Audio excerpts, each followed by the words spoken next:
Hello friends, आज मी बनवणार आहे रसरशीत असे गुलाबजाम। त्यासाठी मी घेतलेला आहे गिफ्ट पॅक। रेडीमेड पॅक आहे हे। यामध्ये काहीही टाकण्याची आवश्यकता नसते। यामध्ये पावडर असते। हे पावडर आपल्याला काढून घ्यायचं आहे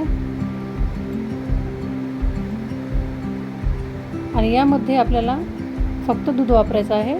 दूध नसलं तर पाणीही वापरू शकता, पण दूध वापरल्यानं याची टेस्ट थोडीशी छान येते। थोडं थोडं दूध टाकायचं आहे आपल्याला। यामध्ये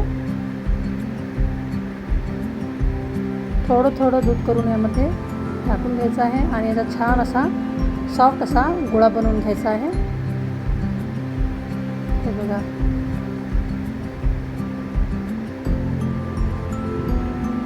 हा असा गोळा बनवून घ्यायचा आहे आणि आता याचे छोटे छोटे गोळे बनवून घ्यायचे आहे। जसे आपल्याला आवडतात तसे मी थोडेसे लांबट आकाराचे बनवणार आहे।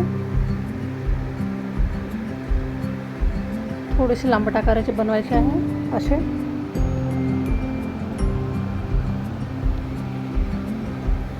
खूप छान असे गुलाबजामुन रेडी होतात रेडीमेड पॅकने। बनवून पहा।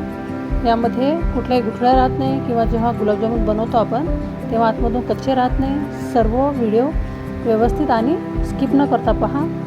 हे बघा, असे छोटे छोटे गोल गोल पण मी बनवलेले आहे आणि लांबट पण बनवलेले आहे। दोन्हीही मी बनवलेले आहे। हे बघा, मी बनवून रेडी केलेलं आहे।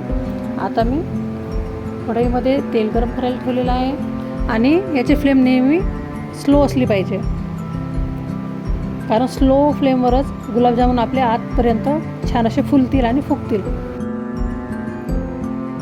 आणि याला सतत हलवत राहायचं आहे, सतत चमच्याला फिरवत राहायचं आहे, कारण एकाच जागी ते शिजून जातील, जळून जातील। त्यामुळे याला आपण नेहमी चमच मारायचा आहे। आता मी हे गोलवाले तळून घेतो। याला पण सेम करायचं आहे। चमच्याला फिरवत राहायचं आहे। यामध्ये चमच फिरवल्याने ते पूर्ण शिजून जातील, पूर्ण तळल्या जातील, आतपर्यंत ते तळल्या जातील। हे बघा, असे पूर्ण याला फिरवत राहायचं आहे। हे बघा, पूर्ण चारही बाजूनं पूर्ण हे जेवढे गोलाकार आहे तेवढं पूर्ण बाजूनं हे छान पकून जातील।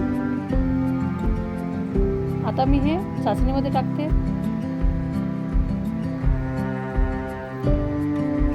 छान चाचणीमध्ये टाकल्यानंतर याला 15 ते 20 मिनिट आपल्याला ठेवायचं आहे। चवीनुसार विलायची टाकायची आहे।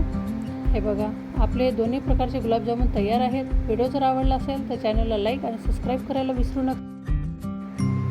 मी बनवलेले व्हिडिओ हे साधे सोपे असतात, जास्त काही साहित्य वगैरे वापरलेले नसतात।